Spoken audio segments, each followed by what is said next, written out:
Science ಎಷ್ಟು ಜನಕ್ಕೆ ಕಷ್ಟ ಕೈ ಎತ್ರಿ? ಇಷ್ಟು ಜನಕ್ಕೆ ಕಷ್ಟ ಇದೆ. ಈ ಕೈ ಎತ್ತಿದವರೇ ಕೈ ಎತ್ತಬೇಕು. ಐರಾ ಅಕಾಡೆಮಿ ಅಂತ ಎಷ್ಟು ಜನ ನೋಡಿದ್ದೀರಾ? ನೋಡಿರಿ, ಗೊತ್ತೇ ಇಲ್ಲ. ಐರಾ ಅಕಾಡೆಮಿ ಅಂತ ಹೊಡೆದ್ಬಿಟ್ರೆ ಅಲ್ಲೊಬ್ಬ ಲಾಲ್ ಸಾಬ್ ಅಂತ ಒಬ್ಬ ಟೀಚರ್ ಕನ್ನಡದಲ್ಲಿ ಪಾಠ ಮಾಡಿದ್ದಾರೆ. ಹೆಂಗಿದಾವ ವಿಡಿಯೋಗಳು ಅಂದ್ರೆ ನಮ್ಗೆ ತಲೆ ಕೆಟ್ಟೋಗುತ್ತೆ, ಹಿಂಗೂ ಸೈನ್ಸ್ ಪಾಠ ಮಾಡ್ಬೋದಾ ಅಂತ. His name Lal Sab. Completely science ವಿಡಿಯೋಗಳೇ ಇದಾವಲ್ಲಿ, ಐರಾ ಅಕಾಡೆಮಿ.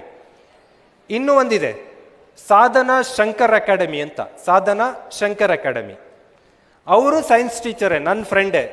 Complete science ವಿಡಿಯೋನೇ. ನೀವು ಒಂದ್ಸರಿ ಸಾಧನಾ ಶಂಕರ್ ಅವ್ರದ್ದು, ಲಾಲ್ ಸಾಬ್ ಅವ್ರದ್ದು ವಿಡಿಯೋ ನೋಡ್ಬಿಟ್ರೆ ರಾಜ್ಯದಲ್ಲಿ ಯಾವ ಕೋಚಿಂಗ್ ಸೆಂಟ್ರಿಗೆ ಹೋಗಿ ಬಂದ್ರು ಅಂತ ಪಾಠ ಮತ್ತೆಲ್ಲೂ ಸಿಕ್ಕಿರಲ್ಲ ನಿಮಗೆ. ಅಷ್ಟು ಬ್ಯೂಟಿಫುಲ್ ಪಾಠ ಮಾಡಿಟ್ಟಿದ್ದಾರೆ. ಹಿಸ್ಟ್ರಿ ಸಾಧನಾ ಅಕಾಡೆಮಿಯಲ್ಲಿ ರಮೇಶ್ ಸರ್ ಅಂತ ಮಾಡಿದ್ದಾರೆ. ರಮೇಶ್ ಸರ್ ಸಾಧನಾ ಅಕಾಡೆಮಿ ಹಿಸ್ಟ್ರಿ ಕ್ಲಾಸ್ ಅಂತ ಹುಡುಗರು ಬರ್ತವೆ. ಅವ್ರು ಬರ್ತಾನೆ ಹಾಯ್ ಸ್ನೇಹಿತರೆ ಅಂದ್ಬಿಡ್ತಾರೆ. ನಿಮಗೆ ಗಾಬರಿ ಆಗುತ್ತೆ, ಇವ್ನು ಅಂತ. ಅಂದ್ರೆ ಒಂದ್ಸರಿ ಎಚ್ಚರ ಆಗ್ಲಿ ಅಂತ ಮಲ್ಕೊಂಡವ್ರು ನೀವು. ಬಾಬರ್ ಯಾರು ಗೊತ್ತಾ, ಕೂಗಾಡಿ ಚೀರಾಡಿ ಬ್ಯೂಟಿಫುಲ್ ತೋರಿಸ್ತಾರೆ, ಪಾಠ ಮಾಡ್ತಾರೆ. ಅವ್ರದ್ದು ವಿಡಿಯೋ ಇದೆ, ಶಂಕರ್ ಸರ್ದ್ ವಿಡಿಯೋ ಇದೆ, ಶಂಕರ್ ಪ್ರಕೃತಿ ಅಂತ. ಹೆಚ್ಚು ಜನ ಪಾಠ ಮಾಡಬೇಕು, ಹೆಚ್ಚು ಜನ ಕಲಿಬೇಕು.